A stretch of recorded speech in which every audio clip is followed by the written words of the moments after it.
young YP making his final game. So we wish him all the best. He's going to... Jay's going to lead us out, but YP will be the captain today, so... Famous last words of a coach who has another time done here in Vancouver. Martin Rennie is about to officially be let go by the Vancouver Whitecaps later on today. My name is Tyson alongside Emad Agahi and Emad. We saw this coming, Martin Rennie. Did you think it would be pretty much so soon, or did you think it would be later this week that it might have happened? It was pretty much immediate. I mean, yesterday, the announcement that Martin Rennie will no longer be the head coach for the Whitecaps. Everyone in the city saw it coming, not so soon, but it is a move that is done, and it is a necessary move in my mind after the season which the Whitecaps just had, finishing only 3 points out of the playoffs, where much more was needed out of him and his coaching staff. You are absolutely correct, but also with the fact those were his last words before a game and a match in the MLS right now for the Vancouver Whitecaps. It tied into the whole YP Lee, his last season, his last game as a Vancouver Whitecap, but as a professional footballer as well. So YP Lee, his time is done as well at the young and tender age of 36. He's had quite a career, and you got to give credit to the Vancouver fans and the faithful here. That was sensational what happened to BC Place on Sunday night. Overall, if that was a little more for more stakes, that game would have been a little more extra special. But I believe it was one of the most positive notes to see here in this city with the Whitecaps going out on pretty good terms. Yeah, the Whitecaps fan base is a pretty close-knit unit, and they are loyal fans.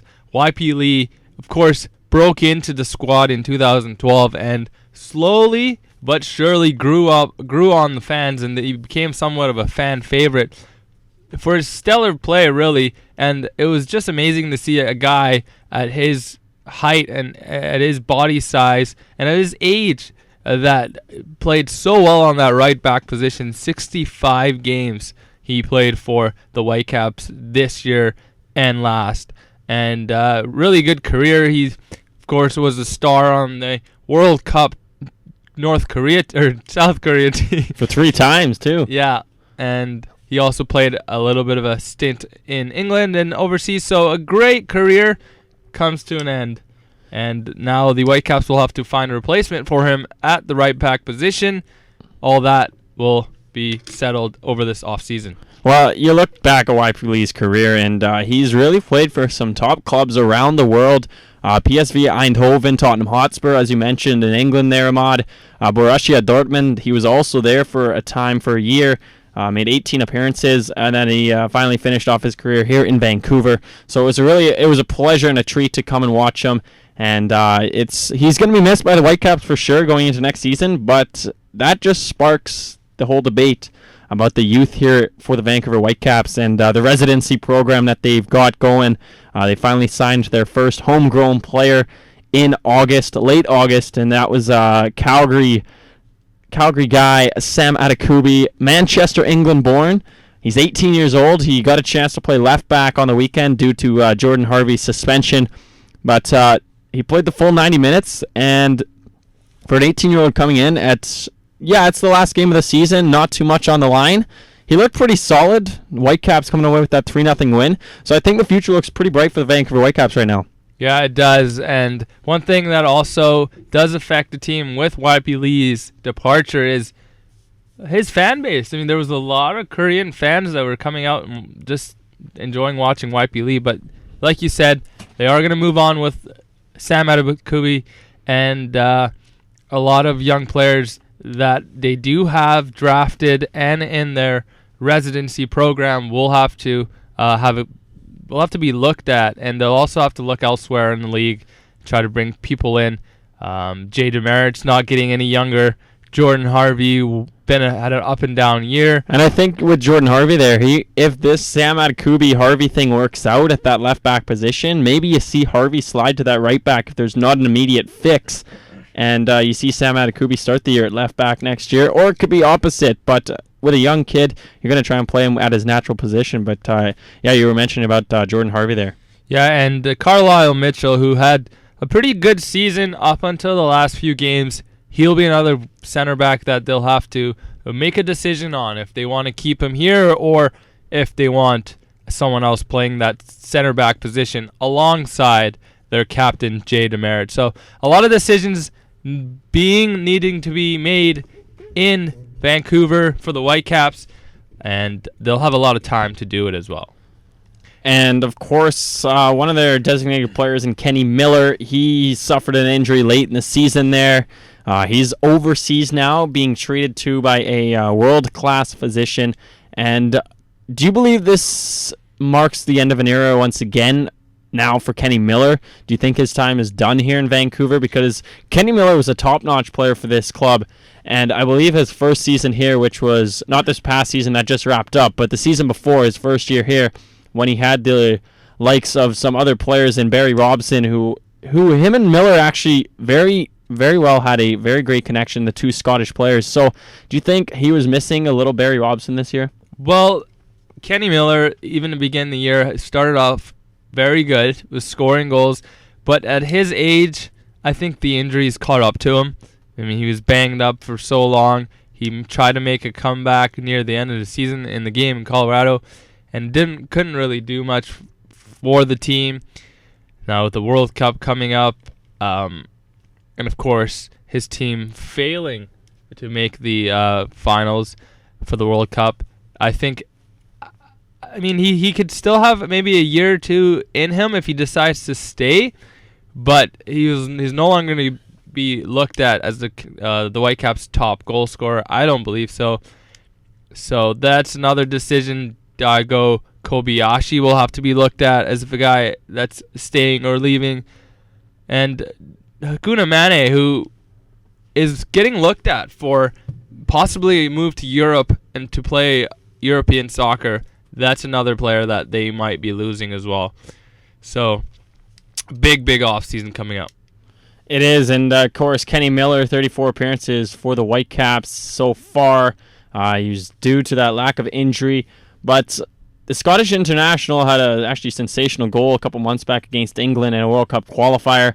But I don't know, if Kenny Miller leaves, I believe they're going to designate more money to a Nigel Reo-Coker in that designated position. The 33-year-old Kenny Miller, I think maybe he loves Vancouver. He loves it out here on the West Coast. But I don't know if maybe he's going to be able to be enthused enough to be a part of this lineup next year. I believe the Caps are close. They're very close to becoming a very elite team in the MLS, and we saw the glimpses of that last year. Fans got disappointed, and they were let down this year with, I guess, the way maybe Martin Rennie handled some of his formations and some of his lineups that he put out there this year, and I guess in the end it did cost him his job eventually. But 24, 25, and 3, I believe he was, over his career here in Vancouver. So Martin Rennie, just under 500. If you're Bob Lenarduzzi, you definitely want numbers a little higher than that. Yeah, especially with the past years, the Whitecaps had really gotten better season by season. And of course, you don't want to be taking any steps backwards, and so they need to have a proper head coach in place to get them to the next level, which would ultimately be a playoff run of some sorts, and if not, maybe an MLS Cup final or an MLS Cup championship very soon down the road. I mean, we're not talking about a team that needs to rebuild. We're talking about a team that needs to do the things necessary to take that extra step in really achieving an MLS Cup. Now, there is, of course, one Canadian team in the playoffs this year for the MLS, and that is the inaugural season of the Montreal Impact. What a season they really did have, and you got to give credit where credit is due. Montreal came out guns a-blazing. They were sitting in first spot in the Eastern Conference for quite some time this year, and they're up against teams like the New York Red Bulls, who are a dominant force in that Eastern Conference, but Montreal was with them all the way, and they get a chance on Thursday to host. They're actually in Houston, I should say, to take on the Dynamos. So when you look at the Montreal Impact, talking Canadian side here, Do you think they have a chance legitimately against Houston? I think they do, and I think that their season's not going to be over quite yet.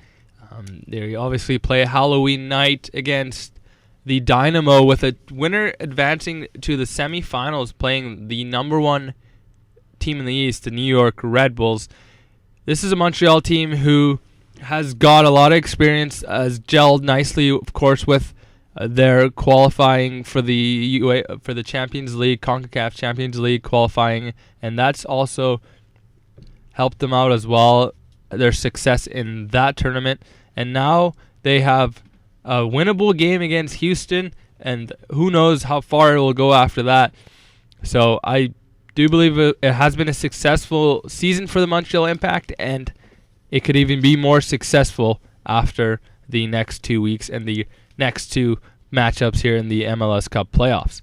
So a very good expansion team that's been added to the MLS, and it just makes it harder for the rest of the teams. It also legitimizes this league, especially the last few years with teams like Vancouver, Portland, all coming into the league as well.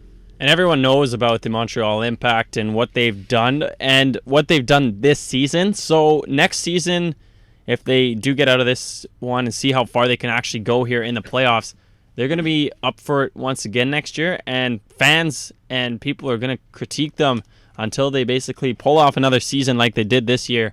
And they're going to have to keep that pace up unless something dreadfully goes wrong next year, which I don't see happening unless they really blow up the team. But talking about another playoff matchup between those 4 and 5 seeds to try and keep on going into the playoffs, Colorado Rapids, who played their last 2 games against the Vancouver Whitecaps, eventually clinched it in their second last game of the season. They're just heading down Highway 99 and the I-5 down to Seattle at CenturyLink Field. This is going to be a great contest. CenturyLink is always rocking, and when playoffs come around, Emad, it's probably one of the best places to be. Exactly, and it's not an easy place for the Rapids to go and play. And we've seen how loud that building can be, of course, with the Seattle Seahawks. And, of course, we've seen the fans and the viewership that the Sounders have in that city. So it should be... I think I might watch it alone just so I can see the crowd atmosphere in that building, and also with that crowd of green. And that should be a really, really good matchup. If you're a fan of soccer at any level, that's a good one to watch. And that's tomorrow night. So that's a big game for Colorado, who really, I wouldn't say went into the playoffs with the most amount of momentum. I mean, they, of course, suffered that loss to the Whitecaps in the last game, 3-0, but they were benching some players. But I think that them just getting in might be too much of them. I mean, they might have a hangover of just getting into the playoffs, which works to the Sounders' advantage. So I'm going with those 2 matchups. Emad, I want to hear yours in a sec. I'm going to go with Seattle, and I believe Houston, Montreal are going to be tied after 90 minutes, and extra time is going to have to decide that one. So I'm going to go in extra time with, this is a good one. I'm going to go with Montreal. Just give that Canadian pump up here, see how good the Montreal Impact can really be, and basically rooting for that Canadian side here. So I'm going to go with Montreal, Seattle. Who you got? Montreal, Seattle for me as well, and that should set up a pretty good top 8 or remaining 8 to finish this MLS Cup. And then just previewing the weekend on Saturday and Sunday, you got New England sporting Kansas. And then you got Portland awaiting a winner out of that Seattle-Colorado game. That game will be the later start at 7 o'clock Pacific. And it will be played in, Portland's going to be the away team. So it'll be either in Seattle or Colorado, it looks like. And then Sunday, the New York Red Bulls await their winner of the Montreal-Houston game, I guess. And it looks like the defending Cup winners in the LA Galaxy have Real Salt Lake. Do you like LA Galaxy to maybe repeat? Yeah, they're a very well-rounded club, especially in this league. And Real Salt Lake has been very, very good as well. So that I believe eventually the winner of that matchup is who's going to come out of the West. So that's a big game. And I think Real Salt Lake should be the favorites coming out of the West. I know that LA won it last year, but with the retirement of David Beckham and other players leaving, I think that they've had their time. I believe it's all about the youth now in the MLS, Emad, and we're gonna see how it goes down the stretch here. And of course, if you haven't found out, 1:45 will be Bob Lenarduzzi addressing the Vancouver media at BC Place to announce the firing and passing of the torch, I should say, in head coach management for the Vancouver Whitecaps. Switching gears, Emad, the NHL, the Vancouver Canucks in action once again last night, hosting another Eastern Conference team. This is something very, I guess, not usual for Canuck fans to see. Eastern Conference teams out the yin-yang here in October. This is their 14th game, sorry. And they showed up after a long, lengthy 7-game road trip. There's always that sense of letdown, that first game back at home, but the Vancouver Canucks didn't look out of sorts whatsoever. Yeah, and don't look now, but the Vancouver Canucks have won 4 in a row, and it looks like they're finally catching up with John Tortorella's system. I mean, four in a row and 6-2-1 on the road, which is very impressive to start the year, and only 2 points back of 10-1 San Jose. So good start to the season for the Canucks. Showed last night. Coming home after that long road trip, you might have guessed that the first one would have been a write-off. Players getting home, being accustomed to seeing their families, and they might have not showed up for that game, especially because... Well, I can say they didn't show up in the first 5 minutes or so because Washington really could have been up almost 2-3-0. And that's where Luongo comes in. He's had a great year, stopped that penalty shot just minutes in, and was really good at the beginning of this game and let his players warm up and let his players wake up and carry the game. Really good third period. They came back from another deficit. That's something that they have done so far this season a few times. And a good positive is they didn't give up a late goal or a late lead as they've done as well. So a positive game. You could take a lot of positives out of it. Of course, Zach Kassian scoring his second goal of the year. And, of course, Daniel Steen and Ryan Kessler on the scoreboard, which is always, always nice to see. Ryan Kessler, as you mentioned, great saying, don't look now. But he has 8 goals so far in the month of October to start the year. Yeah, and we haven't seen numbers like that since his 41-goal campaign back a couple of years ago. And after the first 4 or 5 games where he'd only had that 1 goal, people were starting to get on him a little bit. And he told them it's a long season, and he's delivered, scoring now 8 goals on the year, which doesn't put him that low among the league leaders as well. That move to the first line and him playing with the Sedins, it's definitely paid off. And who would have known that the head coach, John Tortorella, had that brewing up? I don't think that's anything that Alain Vigneault would have ever even imagined to try out, is stacking that first line. And with the emergence of Mike Santorelli, he's now the center for the second line. John Tortorella has been given the option to move Kessler up, which maybe AV didn't have. Now, of course, listening to the postgame show last night on the Team 1040, they were talking about how Mike Santorelli's got to chip in at least every 2 games. I know he's not scoring goals. It's been 9 games since he last scored a goal, but he's still getting the points. He's still getting the little things done on that second line. And I believe Mike Santorelli, the emergence of him, as you mentioned, Emad, has just been... To think that this guy came in to be that fourth line winger, maybe even slide into the center because he is a centerman, let alone a winger. But it was him and Richardson battling for that third spot and maybe that fourth spot. But he's the second line center now, and he's just thriving in that role, looking like his normal self, I guess, back in his Florida days when he had that 30-goal season. Yeah, Mike Santorelli now 4th in the team in points. So 2 goals, 7 assists through 14 games. That's not a bad pace for him. He's got 4 goals and 5 assists through 14 games, 9 points. That's not a bad pace for him to be able to continue. I mean, it's nothing crazy, and it's something that, at this point, 14 games in, and his play hasn't dipped, so that's something you could expect from him if you're a Canucks fan or if you're part of the Canucks organization. especially playing on that second line and also playing on the second unit of the power play. And it's good to see 2 Canucks players in the top 3 for points this year. While in points, I guess Henrik Sedin 3 points back of Sidney Crosby, tied for second spot with Steven Stamkos.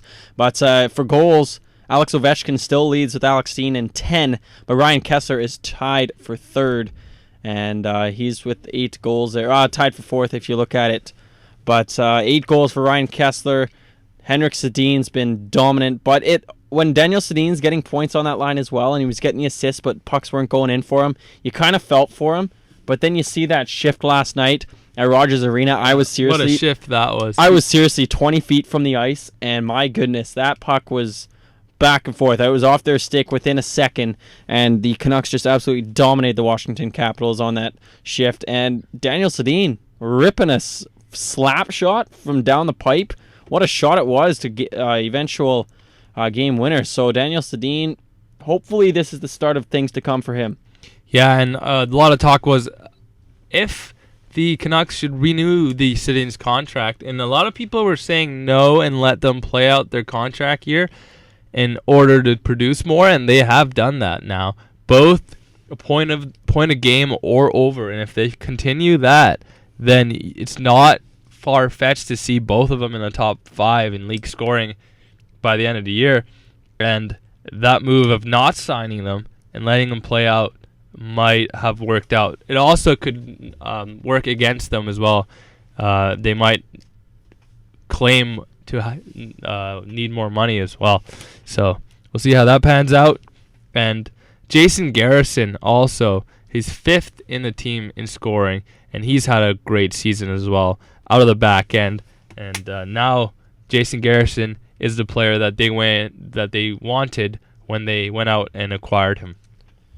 And to touch once again on Roberto Luongo, I got to go back to a tweet that supposedly he did, or maybe he did not send out on his unverified account of Strongbone 1 back before the regular season started. It was October 1st, and the Vancouver Canucks were getting set to play the San Jose Sharks. And he basically tweeted out, "It's that time of year again, guys. It's October.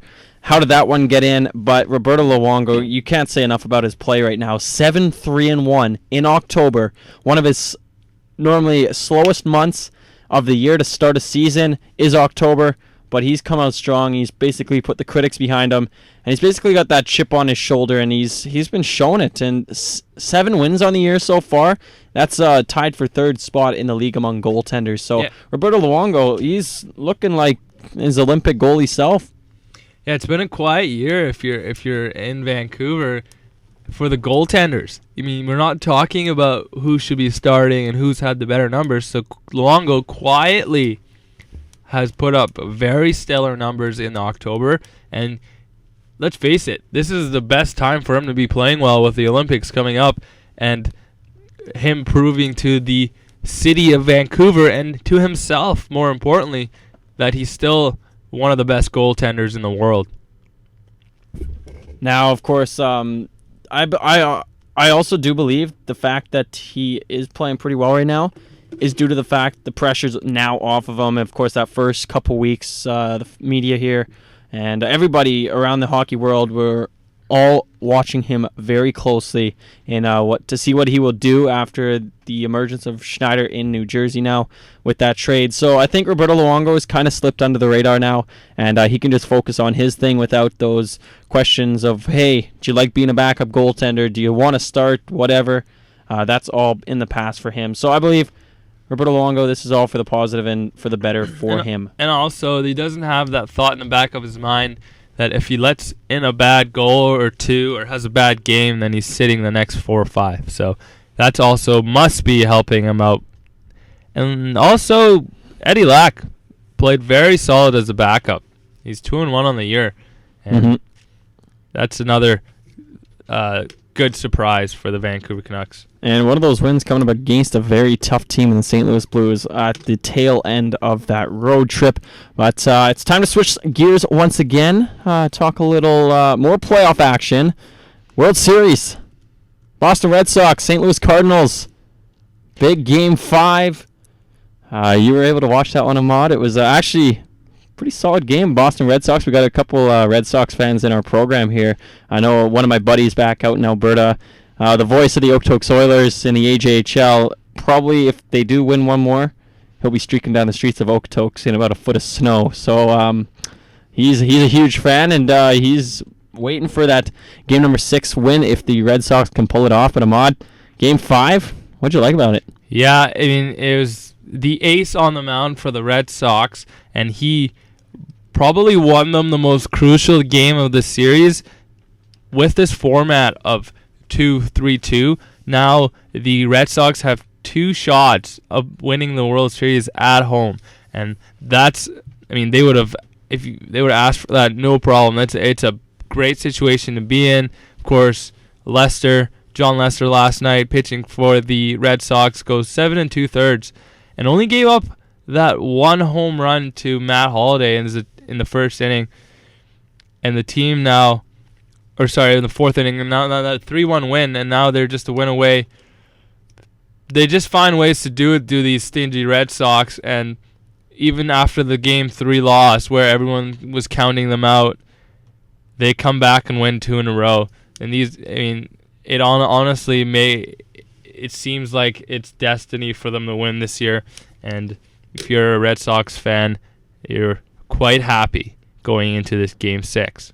Well, it all started, of course, at Game 1 when you see Boston just absolutely slaughter St. Louis 8-1. You're thinking, is St. Louis even going to be in this series? But, of course, you mentioned battle back for 2 straight. And then Boston now have 2 straight and have a chance to basically win it at home, as you mentioned, Emad. So they do have those 2 chances. And we were speaking about it last week with predictions.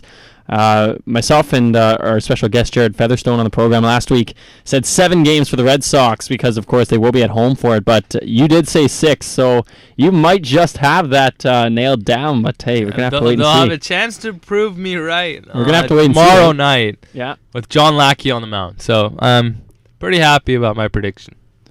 That it is. So, and I guess, I don't know if there's... You got any more to add really on the World Series? Because Boston is just... I always thought they would win it this year, but I don't know. Do you see any sense of St. Louis being able to win even one? I think in if Boston? St. Louis was going to win, they would have done it at home. And the only way that I really saw it playing out is if they won all 3 games at home and just carried the momentum. But as soon as they lost that the game 4 and now game 5, there's really no doubt in my mind that Boston's going to take it, especially at home. And Fenway's a tough place to play in. A lot of emotion in that building. And, of course, they have their DH now back in the lineup, and they'll be able to really go back to the lineup that they've had success with all season and all postseason.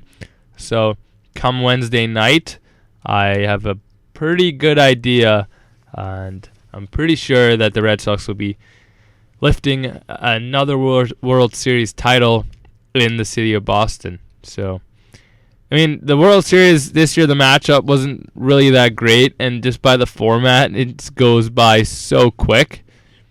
I mean, already with a World Series less than a week old, it's already 3-2 in the series, and 6 games have already been played. So she's probably over sooner than later. And a good quote from David Ortiz on Sunday night, how he says he doesn't have another 10 years left in him, so he doesn't know when he'll be back in the World Series. And he wants to basically give everything he has right now, and hopefully his Boston Red Sox can do it. As a baseball fan, hopefully never. Well, I think we should just leave it on that and wrap up. Very abbreviated program today due to some timing, but that's all right. We will definitely stay tuned for the world of sports with you, and we're back next Tuesday, and we actually have a holiday coming up, I believe, in 2 weeks on Monday, so we'll definitely get back to you on the 12th, I believe, of November. Up until then, happy Halloween, people, and make sure you don't party too hard this weekend. Stay safe. Stay safe this weekend, and enjoy it, and enjoy some MLS and World Series playoffs action going on this week. For Emad Agahi, my name is Tyson Fedora saying so long.